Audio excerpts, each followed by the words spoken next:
Hello everyone, I am Heather here at the National Museum of the Mighty 8th Air Force, and I would like to welcome you today to my talk honoring Medal of Honor recipient Brigadier General Frederick Castle.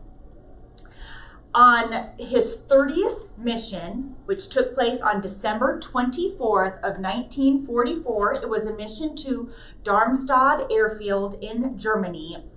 Brigadier General Frederick Castle refused to jettison his bombs or himself to save his crew members and citizens below, and these actions resulted in him receiving posthumously the Medal of Honor. Frederick Castle was born on October 14th, 1908 in Fort McKinley in Manila, the Philippines. His father was Colonel Benjamin Frederick Castle, and so Frederick Castle came from a very active military family. Following the end of World War I, his family settled in Mountain Lakes, New Jersey, and Castle was groomed for a life of military service. He attended Boonton High School and Storm King Military Academy, and he graduated from the U.S. Military Academy in June of 1930. His first service was with the New Jersey National Guard, and then he transferred later to the Air Corps, and he gained his wings in October of 1931, and he was a pilot with the 17th Pursuit Squadron for 3 years. And then eventually he left the forces with reserve status and returned to civilian life. But then, of course, with the attack on Pearl Harbor, Hawaii, and the United States entering World War II, Frederick Castle would be called upon by his good friend, General Ira Eaker. And Frederick Castle will return to active military status in January of 1942. And of course, with that is the month that on January 28th of 1942 is of course when the 8th Air Force is officially created and formed here in Savannah, Georgia. And so Frederick Castle will, within 2 months of this, will be promoted to major and then lieutenant colonel in September. Now, he is, after the creation of the 8th Air Force here in Savannah, General Ira Eaker selects 7 high-ranking officers to fly with him on the dangerous route to England to set up the 8th Air Force in England, where of course they will be located during World War II. They will arrive wearing civilian clothes, and joining Eaker on February 20th in a DC-3 to England were Lieutenant Colonel Frank Armstrong, Jr., Major Peter Beasley, Captain Bernie Lay, Jr., Lieutenant Harris Hull, and Lieutenant William Cowart, Jr., there's a lot of juniors in this list, and Captain Frederick Castle. Castle desired a combat role. He did not just want to sit behind a desk, and so he was then given the task to take over command of the ailing 94th Bomb Group, who were having some issues. His method of combat at first was considered weak by some, but in the face of low morale and apprehension, he took over the 94th and took it to some of its furthest targets yet. His first mission, he didn't, again, just want to sit behind the desk and plan missions, that sort of thing. He wanted to actually fly on these missions with his men. So his first mission was to Ascherleben in the heart of Germany. I'm sorry if I mispronounced that, which was a mission that inspired the film 12 O'Clock High. Castle flew many combat missions, and as a result, he was promoted to Brigadier General in command of the 4th Combat Wing.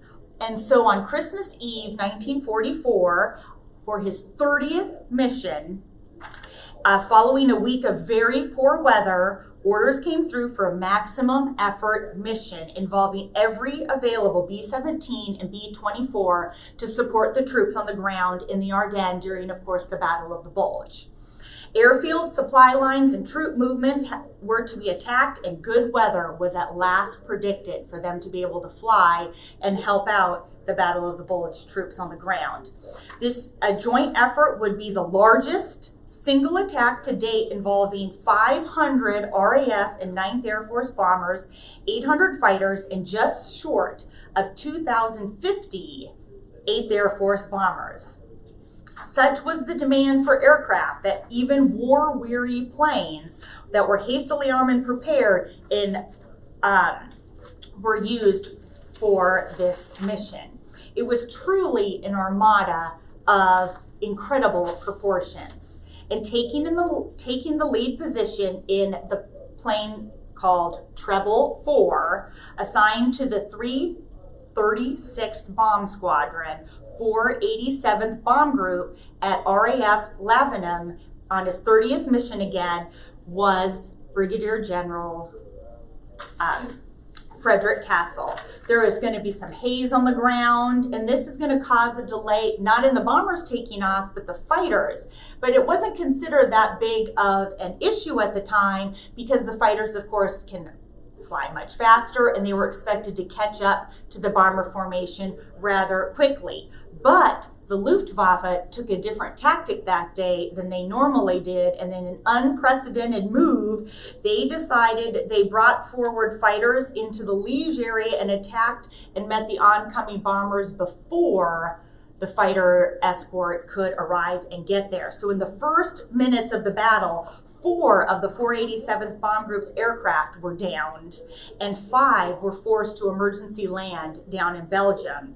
Castle's lead plane suffered problems with one of its engines, and it was forced to leave the lead of the formation and move further back.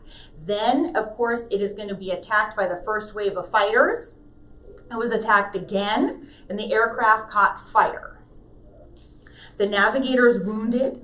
Castle takes control, and even though they're still being attacked, he refuses at this point to jettison his bombs because he is afraid of killing civilians and Allied troops below them on the ground. And so further attacks then lead to both engines on the starboard wing to catch fire, which ultimately led into the fuel tank exploding, sending the aircraft into an uncontrollable spin.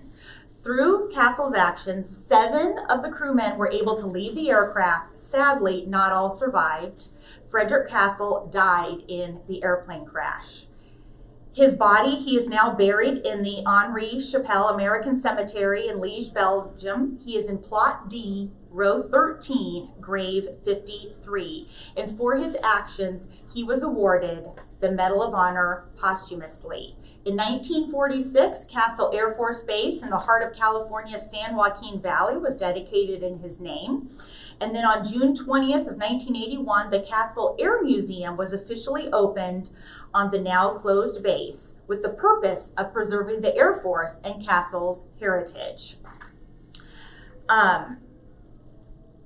So here is General Castle. He's awarded the Medal of Honor for his determination and his personality, and he's of course one of Eaker's original 7, and he chose instead to leave his safe position for a combat role. He took on the demoralized 94th Bomb Group and just changed their outlook and their bombing statistics, and led them leading his formation into, of course, one of the ferocious air battles of the war. His Medal of Honor citation reads, "He was air commander and leader of more than 2,000 heavy bombers in a strike against German airfields on 24 December 1944. En route to the target, the failure of one engine forced him to relinquish his place as the head of the formation. In order not to endanger friendly troops on the ground below, he refused to jettison his bombs to gain speed maneuverability. His lagging, unescorted aircraft became the target of numerous enemy fighters, which ripped the left wing with cannon shells, set the oxygen system afire, and wounded 2 members of the crew. Repeated attacks started fires in 2 engines, leaving the Flying Fortress in imminent danger of exploding. Realizing the hopelessness of the situation, the bailout order was given. Without regard for his personal safety, he gallantly remained alone at the controls to afford all other crew members an opportunity to escape. Still another attack exploded gasoline tanks in the right wing, and the bomber plunged earthward, carrying General Castle to his death. His intrepidity and willing sacrifice of his life to save members of the crew were in keeping with the highest traditions of military service.